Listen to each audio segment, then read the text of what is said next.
마태복음 10장 16절 말씀, 뱀처럼 지혜롭고 비둘기처럼 순결하라 하는 제목으로 함께 은혜를 나누겠습니다.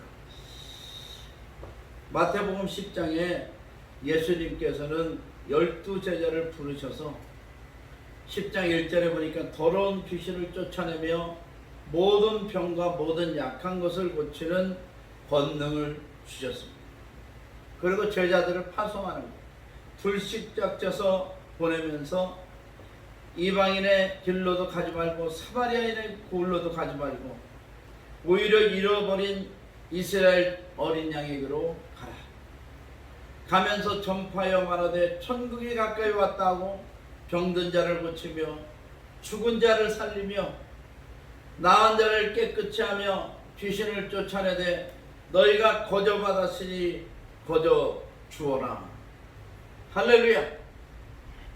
제자들은 예수님의 부르심을 받아 나아가서 복음을 전하는데 예수 그리스도가 메시아 하나님의 아들입니다. 그리고 병든 자를 고치고 죽은 자를 살리고 나병한 자를 깨끗하게 하고 귀신을 쫓아내면서 복음을 증거합니다. 복음에는 능력이 있습니다. 우리가 믿는 하나님은 말씀으로 역사하시고 성령으로 역사하시는 줄 믿습니다. 말씀이 선포되는 곳에 성령이 가서 일하시고, 할렐루야, 전능하신 하나님이 가서 일하시고, 또 하나님이 일하시는 곳에 말씀으로 인침받고 역사가 말씀대로 일어나는 줄 믿습니다.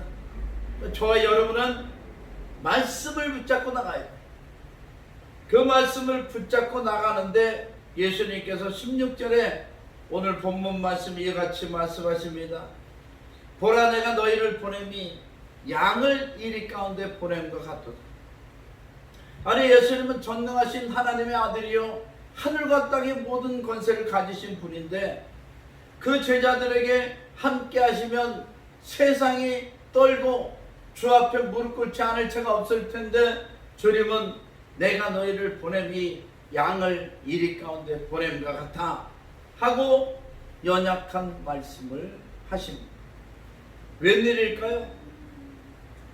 이리 앞에 양을 한번 생각해 봅시다. 이리는 때를 지어서 양을 습격합니다. 양은 이리 때가 나타나면 다 뿔뿔이 헤어져요. 흩어져요. 도망갑니다.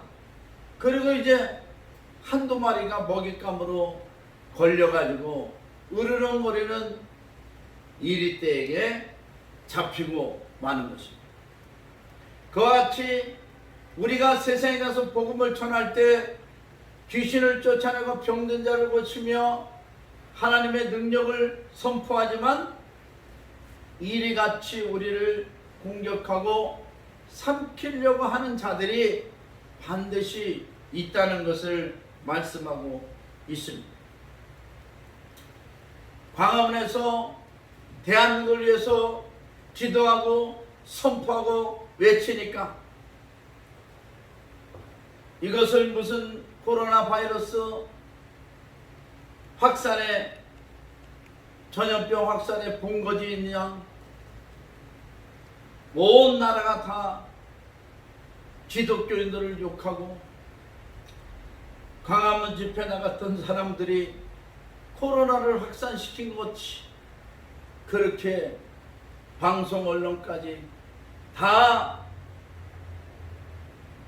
한편이 돼서 보도하는 바람에 세상 사람들이 우리 교회를 어떻게 생각하고, 저는 요 몇 주간 밖에 나가면서 목사가 이렇게 인기가 없는 그런 시대를 만났구나 하고 통탄에 맞지 않았습니다.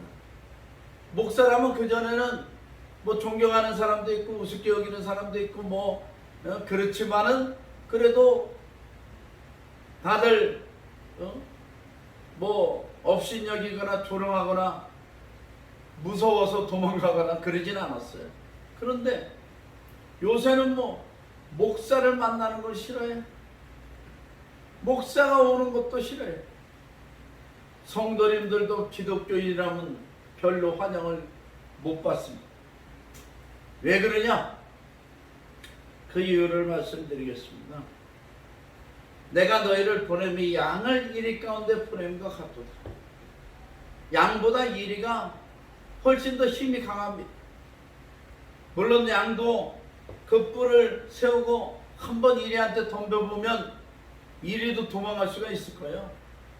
그렇지만 양은 순한 짐승이라 그렇게 싸울 능력이 없습니다. 그러니까 주님이 말씀하시기를 너희는 뱀같이 지혜롭고 비둘기처럼 순결하라고 말씀하십니다. 짐승 중에서 뱀이 가장 간교한 것이고요. 짐승 중에서 비둘기는 순결의 상징입니다. 우리 기독교인은 지혜만 가져도 안 되고 지혜와 순결의 양면성을 모두 다 가져야 됩니다. 그러니까 쉬운 것 같으면서도 쉽지 않게 되죠. 1945년 8월 15일 날 우리 나라가 해방을 맞이했습니다. 그리고 1948년 5월에 지원국회가 열려서 전국에서 뽑힌 국회의원들이 의회에 모여서 의장은 이승만 박사가 오늘은 하나님께서 이 나라를 세워주시는 영광스러운 날입니다. 이은영 목사님, 이은영 의원님 나와서 기도해 주십시오. 그래서 목회자였지만 국민들한테 뽑혀서 국회의원이 된 이은영 목사님이 나와서 기도를 했습니다. 그 기도가 대한민국 공문서 1위입니다. 1위. 대한민국은 그렇게 독립을 했습니다. 그리고 나서 얼마 후에 이제 대한민국 독립을 했으니까 1948년 5월에 이스라엘이 독립하고 1948년 8월 15일 날 대한민국이 독립하고 그래서 독립한 나라들은 유엔에 가서 신고를 해야 돼요. 신고를. 그때 유엔이 프랑스 파리에서 유엔 회의가 열렸습니다. 그때 북한도 조선민주주의 인민공화국을 세워가지고 유엔에 등록하려고 유엔에 참석하려고 왔습니다. 그런데 프랑스에서 북한 사람들의 입국을 금지시켰어요. 왜냐하면 프랑스는 6.25 때 참전국가 아닙니다. 대한민국을 구해준 나라 아닙니까? 그러니까 북한은 인정을 안 하고 우리 대한민국만 전 세계가 인정을 한 거예요. 그래서 다행스럽게 대한민국은 유엔에 참석하게 됐고 저 북한은 북조선은 참석하지 못하게 되어 있습니다. 거기서 이제 독립국가를 승인을 받아야 되는데 아니 소련의 대표가 이 대한민국의 독립을 방해를 하는 거예요. 이 대한민국 대표가 나가서 독립국가로서 유엔 회원국들 앞에서 연설도 하고 지지도 받아내고 그리고 나중에 표결에 붙여서 대한민국의 독립을 승인해야 되는데 소련 대표가 방해를 도는 거예요. 어떻게 방해를 도냐면 소련 대표 그때 당시 비신스키였습니다. 이름이 비신스키예요. 병땡스키랑 비슷하죠? 비신스키. 비신스키가 마이크를 잡고 계속해서 대한민국 독립을 인정하지 못한다고 선포합니다. 소련은 그때 공산국가였으니까 북한의 김일성이를 지지하는 나라였잖아요. 그리고 소련 대표가 끝나면 또 폴란드 대표 가서 안 된다고 또 계속 마이크를 잡고 그 다음에 동독 대표 공산주의 대표들이 우리나라에 이렇게 회방을 하는 며칠 동안에 그때 대한민국의 대표는 장면 박사 또 그 팀에는 모윤숙 여사 같은 믿음의 사람들이 있었습니다. 그래서 마지막 날인데 장면 박사가 잠이 오질 않아요. 그래서 회원들을 다 깨워가지고 우리 예배당에 가서 철회합시다. 내일 우리가 승인을 받아야지, 내일 받지 못하면 우리 독립은 물거품이 되고 만다. 그래서 밤새 교회를 찾아서 철야기도를 했습니다. 기도의 힘은 이렇게 위대합니다. 대한민국은 기도의 힘으로 세웠습니다. 공산주의가 무너뜨릴 수 없습니다.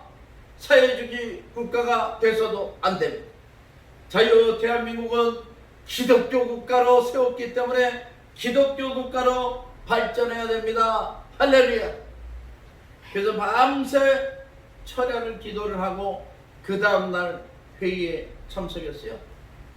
그러니까 역시 또 시작하자마자 소련의 핑땡스키가 마이크를 잡고서 연설을 하는 거예요. 대한민국을 독립시켜주면 안 된다. 연설을 하다가 5분 후에 갑자기 얼굴이 창백해지더니 강대상을 붙잡고 비틀거리면서 쓰러지려고 그래요. 그래서 얼른 병원으로 후송을 했습니다. 그 다음에 또 폴란드 대표가 그럴 줄 알았더니 폴란드 대표도 몇 마디 하더니 내려. 대한민국의 독립을 이제 장면 박사, 모윤숙 여사 같은 사람은 몇 시간 또 떠들면서 방해할 테니까 커피나 마시자 그러고 뒤에 가서 커피 마시고 있는데 이제 유엔 의장이 자 그러면 연설이 다 끝났습니까?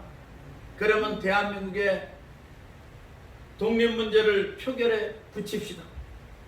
그래가지고 대한민국이 표결에서 승리해서 거진 다 찬성했고 제가 그 숫자를 알았는데 지금 갑자기 생각이 안 나네요. 몇몇 나라만 반대하고 대한민국이 독립된 줄 믿습니다. 할렐루야. 네. 1950년 6월 25일 새벽 4시 북한에서 소련제 탱크를 앞세워서 대한민국을 쳐들어왔습니다. 그때 유엔 안전보장 이사회가 열렸어요. 안전보장 이사회 상임 5개국 미, 소, 중, 영, 프랑스. 그때 중국은 지금 공산당 중국이 아닙니다. 장제스 국민당 정부 자유진영이었어요. 그때 상임이사국 5개 중에서 하나라도 반대하면은 유엔군을 파견할 수 없습니다. 그런데 소련 대표가 불참을 한 거예요. 불참. 그래서 소는 빼고 미, 중, 영국, 프랑스 4나라가 다 만장일치로 찬성해서 유엔군을 대한민국에 파견했어. 저 북한군들을 몰아내서 중국군 군대도 몰아내. 대한민국이 비록 휴전선이 거저 있지만은 대한민국을 되찾게 된 줄 믿습니다. 할렐루야. 이것이 하나님의 역사가 아니고 무엇이겠습니까? 무엇이겠어요? 다 뱀처럼 지럽고 비둘기처럼 순결하다는 의미가 무엇인지 아시겠죠? 알겠습니다. 뱀처럼 지혜롭고 비둘기처럼 순결하는 그냥 처음부터 끝까지 멍청해진다는 얘기도 아닙니다. 바보처럼 그냥 남한테 이용만 당하라는 얘기도 아니에요. 지혜가 있고 능력이 있고 힘이 있어야 됩니다. 그러면서도 악의가 없고 악의가 없고 모든 사람들에게 윈인 선한 영향력을 끼치는 것이 우리 기독교의 영향력입니다. 뱀처럼 지혜롭고 비둘기처럼 순결해야 돼요. 그리고 또 하나 필요한 게 있습니다. 기독교인들에게 더군다나 이렇게 시대를 분별할 수 없는 급변하는 시대, 우리가 싸워야 될 것이 너무나 많아요. 병에 걸렸으면 질병과 싸우면 되고, 저주가 있으면 귀신과 싸우면 되는데, 지금은 뭐 공산당과도 싸워야지, 경제전쟁도 이겨야지, 뭐 또 무신론자도 이겨야지, 우상미신이단 사이비들도 또 들끓지, 이슬람도 또 이 나라를 아시아 이슬람 본거지로 만들려고 하지. 뭐 하나 안심할 수 없고 다 기독교를 무너뜨리고 하나님을 대적하라는 악의 세력들이 판을 치는 이 시대에, 불확실성의 시대에 저와 여러분에게 한 가지 더 필요한 것이 있습니다. 잠언 24장 6절 보겠습니다.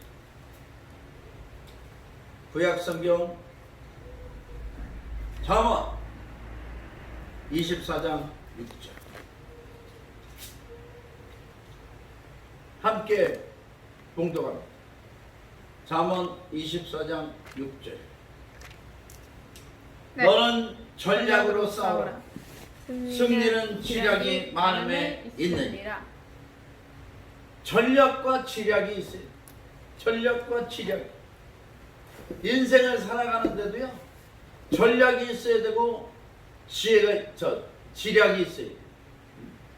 전략은 뭐냐? 전략은 계획이죠. 플랜. 1단계부터 몇 단계까지 계획을 세워놓고 차근차근 추진하고, 지략은 많은 카운셀링을 얻는 것입니다. 많은 카운셀링을 얻는 것이 지략이에요.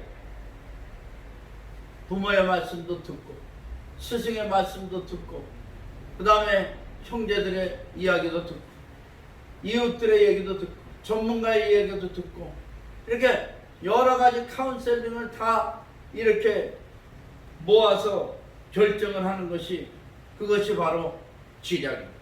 지략.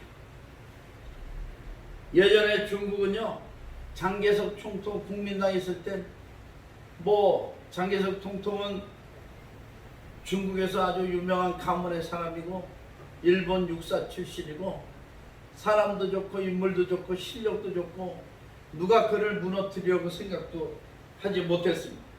그런데 모택동이 소련을 등입고 공산당 혁명을 일으켰어요. 모택동은 배운도 없고 그런 진짜 그들 말대로 부르주아가 아닌 그런 미천한 그런 가문의 사람이었습니다. 감히 장개석 군대에 덤비질 못해요. 뭐 무기도 그렇고 또 인력도 그렇고 도저히 상대가 안 되는, 공산당은 상대가 안 됐습니다.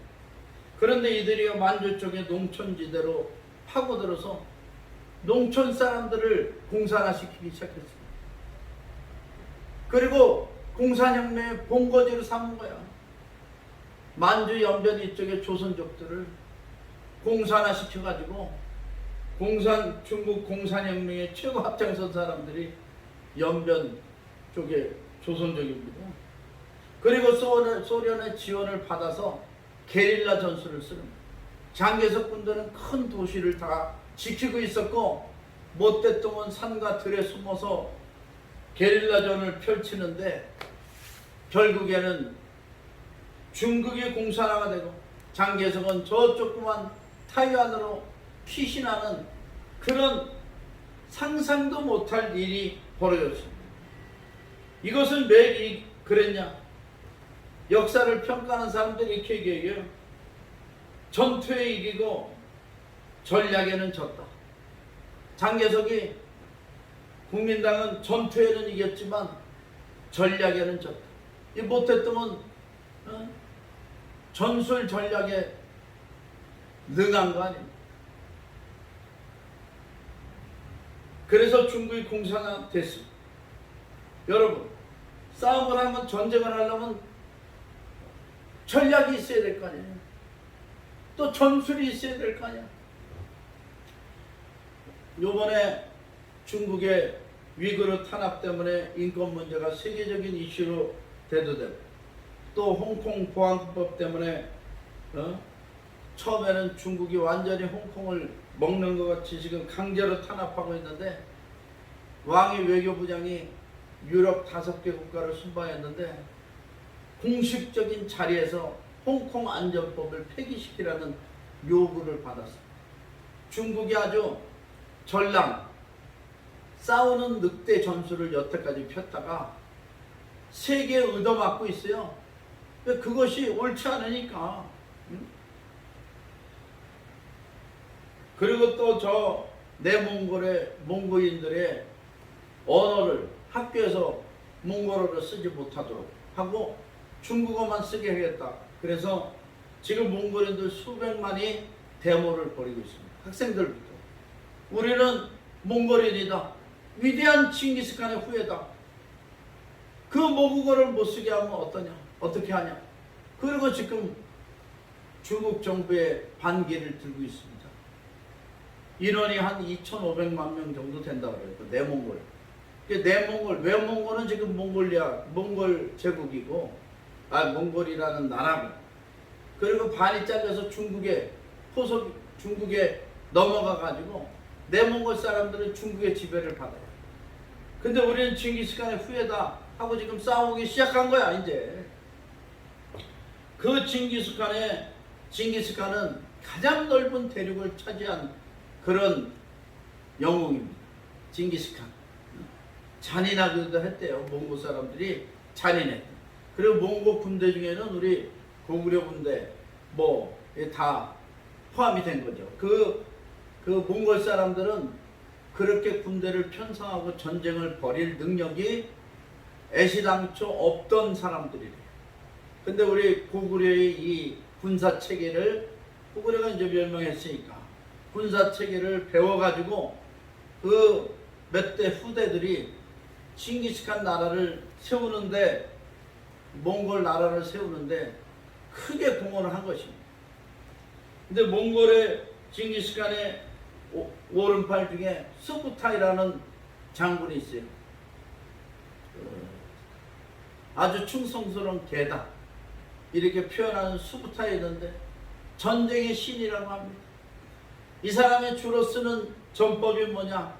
망고다이 전술. 이게 몽골의 망고다이의 전술에 걸려서 전부 다 패한 거예요. 스페인의 기사단, 유럽의 기사단 얼마나 강합니까? 조지아, 다 강한데 망고다이 전술에 걸려든 거예요. 옛날에 공화국이죠. 유럽 사람들의 싸움은 어떻게 싸웠냐 하면 기사들이 앞에 말 타고 딱 진열해서 창을 들고 칼을 차고 적군이 앞에 오면 일정한 거리에 들어오면 달려가서 정면 대결을 펼쳤습니다. 그래서 끝까지 싸우는 거예요. 그것이 유럽식 전투입니다. 그런데 몽골의 망고다이 전술은 한 개 부대를 그렇게 정면 대결로 보내요. 그리고 양쪽의 군대가 매복해 있습니다. 그래서 처음에 치열한 전쟁을 정면에서 벌이다가 일부러 후퇴를 해요. 그러면 이 유럽의 기사들이 우리한테 패해서 도망가는구나. 끝까지 쫓아가서 섬멸하자. 그리고 쫓아옵니다. 그럴 때 이제 딱 덫에 걸리게 됩니다. 좌군 우군이 항아리처럼 에워싸서 그 유럽 군대를 격파하는데 이것이 바로 망고다이 전술입니다. 제가 볼 때는 이 망고다이 전술이 성경에도 있어요. 다윗이 싸울 때 하나님께서 정면 대결로 나가는 군대를 두고 또 복병을 둬서 적들을 섬멸하도록 한 장면이 있습니다. 하여튼 싸움인데, 전쟁인데 이기고 봐야 될 거 아닙니까? 그러면 전략이 있어야 되고 전술이 있어야 돼요. 우리 인생에도요, 지고 싶어요, 이기고 싶어요? 이기고 싶어요. 네, 인생을 이기려면은 전략을 짜세요. 전술을 가지세요. 또 지략을 배우세요. 지략을. 이 못했던 손자병법을 많이 읽었다고 해요. 손자병법이 병법서 중에서는 아주 최고 아닙니까? 손자병법대로 싸운 거야. 그러니까 그 장개석 군대를 이기고 공사화시킬 수 있었지. 배움도 없고 인물이 있습니까? 뭐 누가 있어요? 그렇지만 전략 전술로 공산화시킨 김일성도 역시 전략 전술로 공산화시킨 사람이지. 자, 그래서 인생을 성공하려면 전략을 잘 짜고 지략을 많이 들어라. 성경에 경영이나 경제, 우리 교회도 이번에 경제학과 경영학과 지원한 학생이 있는데요. 있는 줄 아는데 경영이나 경제에 관한 구절이 성경에 몇 구절이 있겠습니까? 100. 2639구절이나 있대요. 저 둘의 마을 김진홍 목사님이 그러시더라고요. 저는 안 세봤습니다. 그분은 뭐 감옥에서 쉬어봤는지 모르겠지만 하여튼 2639절이 경영과 경제에 관한 이야기예요. 하나님은 경영하시는 분입니다. 하나님은 이 플랜을 세우시고 그 계획대로 사람도 훈련시키고 그 계획대로 역사의 수레바퀴를 돌리시는 하나님입니다. 우리 지금 기독교가 광화문 집회를 비롯해서 세상의 지탄을 받는 것은 전략이 없어서 그렇습니다. 지략이 없어서 그래요. 인정하십니까? 의지는 좋아요. 뜻도 좋습니다. 거기 나간 모든 사람들이 제가 알기로는 전부 다 애국자입니다. 나라를 살리기 위해서 갔어요. 그런데 전략과 지략이 준비되지 않아서 적에게 지금 무참히 짓밟히고 있습니다. 다행히 10월 3일 집회에는 핸드폰을 전부 다 끄고 가신대요. 핸드폰 추적 못하게. 그것도 지혜예요. 뱀처럼 지혜로운 거야. 전술 전략을 세운 겁니다. 앞으로 인생을 성공하려면요, 한 단계 한 단계 전술 전략을 세우세요. 목회도 마찬가지입니다. 전술 전략을 세우세요. 선교는 더더욱 전술 전략이 있어야 됩니다. 잠언서는 경영 지침서입니다. 인생과 경제, 성경의 경제 원리, 경영 원리를 쓴 책이에요. 잠언서를 많이 읽으시기 바랍니다. 자, 우리 교회는 선교하는 교회죠. 앞으로 선교를 위해서 전략이 있고 지략이 있어요. 전략은 계획과 전술로 나뉘어야 됩니다.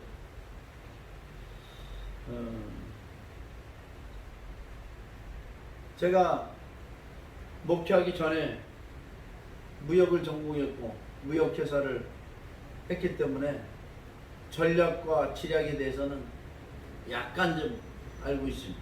그래서 저는 주님 앞에 그것이 다 죄가 되는 줄 알았어요. 왜냐하면 바이어를 만나려면은 이란, 그러니까 첫 번째 계획 세우고 두 번째 계획을 세웁니다. 대안을 세워요. 1대안, 2대안, 3대안, 세 번째까지 상대가 강하게 나올 때까지 나오면 어떻게 밀고 당길 것인가. 그리고 최종적인 결정은 내가 이 정도 양보하고 상대는 저 정도 양보하게 만들어서 결정을 하겠다 하는 계획을 세웁니다. 주님 앞에서 그게 범죄가 되고 내 머리 쓰는 것 같아가지고 많이 어려움도 겪었습니다. 그런데 선교회는 이게 필요하다. 그래서 하나님이 저를 선교의 종으로 세우신 이유가, 훈련시키신 이유가 거기에 있다고 생각합니다. 앞으로 한국을 복음화시키고 북한을 복음화시키고 아시아와 세계를 선교하려면 전설 전략이 뛰어나요. 뱀처럼 지혜롭고 비둘기처럼 순결한 거는 기본이고 전설 전략이 있어요. 전설 전략. 선교사는요, 제가 생각할 때 가장 중요한 것은 자립입니다. 자립. 지금 코로나 때문에 PC방도 문 닫고 노래방도 문 닫고 커피숍도 뭐 이제 전부 다 테이크아웃만 되고 식당도 9시까지 경제가 무너지고 모두 다 어려움을 겪어요. 교회 성도들은 모두게 다 지금 행정조치를 해가지고 앞으로 이제 교회들이 무너지는 교회도 많아지겠지. 그러나 저는 코로나 이후에 반드시 대한민국의 기독교는 다시 부흥된다고 확신합니다. 왜냐하면 이 어려운 때에 정말 알곡 같은 믿음의 사람들이 준비되고 있어요. 기독교는 숫자가 아닙니다. 숫자가 아니에요. 우리나라에 기독교가 딱 2% 있을 때 월남 이상재 선생님이 한성 감옥에서 성령 체험하고 또 이승만 같은 성령의 사람 그리고 기독교 인구가 60명 딱 있을 때 대한민국에 기독교 입국론이 세워졌습니다. 대한민국을 기독교 정신으로 세워야 된다 하는 기독교 입국론이 세워졌습니다. 기독교는 숫자가 아닙니다. 앞으로 보십시오. 진실한 기독교인이 이렇게 많아지고 있고 살아나고 있는 한 대한민국은 다시 한번 부흥이 일어날 줄 믿습니다. 오히려 그게 더 좋아요. 그게 더 좋아요. 죄송하지만은 떠날 분들은 떠나십시오. 그러나 하나님이 부르신다는 것은 잊지 마시고 떠나세요. 그리고 알곡들이 모여서 탄탄한 믿음으로 교회를 다시 세운다면 숫자는 적어질지라도 앞으로 더욱더 30배, 60배, 100배의 부흥이 일어날 줄 믿습니다. 대한민국은 세계를 선교해야 되는 제사장 민족이기 때문에 하나님 일부러 이런 연단을 주시는 거예요. 마귀가 그랬다 그래요. 대한민국 기독교를 무너뜨려라. 대한민국 기독교 때문에 세계를 마귀가 지배하려고 하는데 지금 못하고 방해받고 있다고 합니다. 대한민국 교회를 허물어라. 교회가 허물어지겠습니까? 뭐 외형적인 교회는 뭐 몇 년 전에 보셨죠? 중국에서 교회들이 다 파괴되고 십자가 꺾이고 포크레인으로 막 무너뜨리고 폭파하고 우리 대한민국 교회가 이렇게 행정명령이다 뭐다 무너지는 것 같아도 놀라운 부흥의 역사가 일어나게 될 줄 믿습니다. 할렐루야. 네. 선교뿐만 아니라 인생도 전술과 전략을 세워서 빨리 자립할수록 앞으로 성장의 기회가 더 많아집니다. 성장의 토대가 되죠. 목회도요, 자립을 해야 돼요. 그래야 목회가 되죠. 선교도 제가 볼 땐 자립입니다. 자립. 지금 선교사님들이 상당히 어려움을 겪고 있다고 합니다.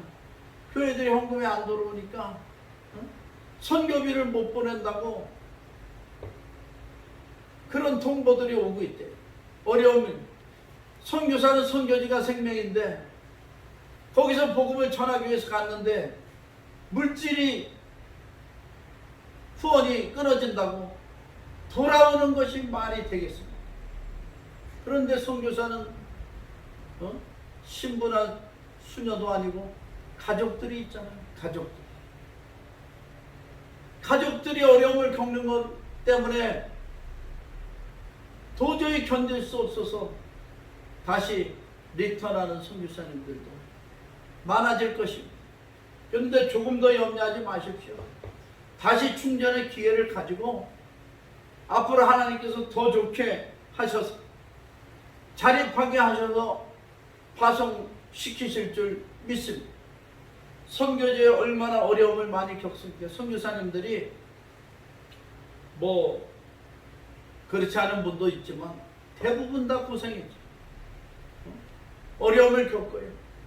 자식들 학교도 못 보내고, 우리 후원하는 저 중국의 선교사님도, 서한의 선교사님도 자식들을 학교에 제대로 보낼 수가 없었습니다. 그래서 한국에 와서 짬이 날 때마다 공부해서 검정고시하고, 그 중고등학교 검정고시를 마치고, 이런 눈물 어린 그런 사연들이 많이 있어요. 저도 목회하면서 좀 큰 슬픔을 겪었는데, 뭐 그런 얘기 저만 겪은 게 아니니까 다 일일이 말할 수 없습니다. 앞으로 코로나를 두려워하지 마십시다. 프랑스의 병원 의사 한 분이 요번에 이제 글을 냈어요. 이분이 처음에 이 신종 코로나 바이러스가 유럽에 전파됐을 때 자기는 중증 환자를 보고 말라리아 약, 하이드록신, 클로로킨도 처방하고 또 무슨 약을 처방했대요. 하나 이름은 제가 모르겠습니다. 잊어먹었습니다. 두 가지 약을 처방했더니 사람들이 살더래요. 그런데 곧 정부에서 그 약은 말라리아에는 특효지만 이 신종 코로나에는 부작용을 일으킬 수 있으니까 그걸 처방하지 말라고 명령이 떨어졌대요. 그리고 자기가 프랑스의 의학계통의 그 9명 되는 그 중요한 위원이라고. 그런데 그 위원도 집어 던지고 정부가 처방하지 말라는데도 자기는 계속해서 처방했대요. 그랬더니 자기 병원에서는 4,000명 정도 치료했는데 사망자가 19명밖에 안 나와요. 다 합병증이 있는 사람이죠. 살린 거예요, 사람들. 그런데 프랑스 전체에는 10명에 1명이 죽었습니다. 10명에 1명이 죽었어요.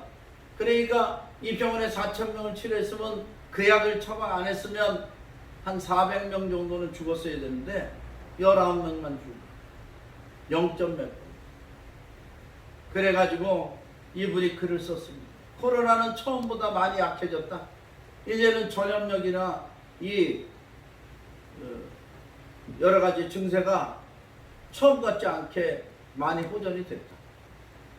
그러니까 지금이라도 이런 약들을 써나가면 사망자를 줄일 수 있다. 그렇게 발표를 했습니다. 그런데 이제 세계 제약사들, 제약 카르텔이 정부를 움직여가지고 방해를 놓습니다. 코로나를 전부 다 공포적인 분위기로 몰아가고 자기네들 백신이 최고조에 달았을 때 팔아먹으려고 그런 것 같다. 그러면서 자기 소신을 밝히는 글을 올렸습니다.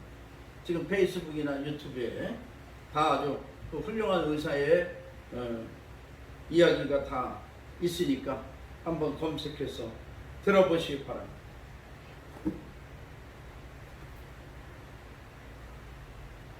포스트 코로나, 앞으로 코로나 이후의 시대를 준비합시다. 분명히 하나님께서 대한민국을 부흥시켜 줄 줄 믿습니다. 그리고 북한의 쇠빗장이 꺾이고 열리고 북한에서 외국 기업을 받아들이고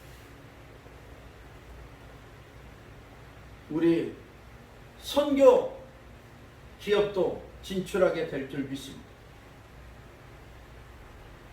그리고 북한의 교회가 세워지기 시작하면 세계 선교의 일꾼들을 훈련시켜서 파송할 것입니다. 세계 선교의 가장 중요한 것은, 제가 중요하다고 생각하는 것은 자립입니다. 자립. 비즈니스를 하면서 뭐 기술을 가지고 일을 하면서 아니면 든든한 후원을 만들든지 아니면 하다못해 한국어 학원이라도 세워가지고 한국어 가르치면서 돈 조금만 받고 거기서 뭐 베트남이고 미얀마고 캄보디아고 젊은이들 가르치면서 우리가 아메리카 드림을 꿈꿨듯이 코리안 드림을 꿈꾸고 세계적인 나라 대한민국을 알리고 그거보다 더 위대하신 예수 그리스도를 증거하는 그날이 올 줄 믿습니다. 반드시 이루어질 줄 믿습니다. 네. 그렇게 쓰임받는 저와 여러분 되시기를 주님의 이름으로 축원합니다. 네. 결론을 말씀드리겠습니다. 내가 너희를 보냄이 양을 이리 가운데 보낸 것 같도다. 그러니까 너희는 뱀처럼 지혜롭고 비둘기처럼 순결해라. 그리고 전략과 지략을 가지고 목회도 하고 선교도 하고 인생도 계획하고 살아서 승리하고 성공하는 저와 여러분이 되시기를 주님의 이름으로 축원합니다. 네. 기도하시겠습니다. 하나님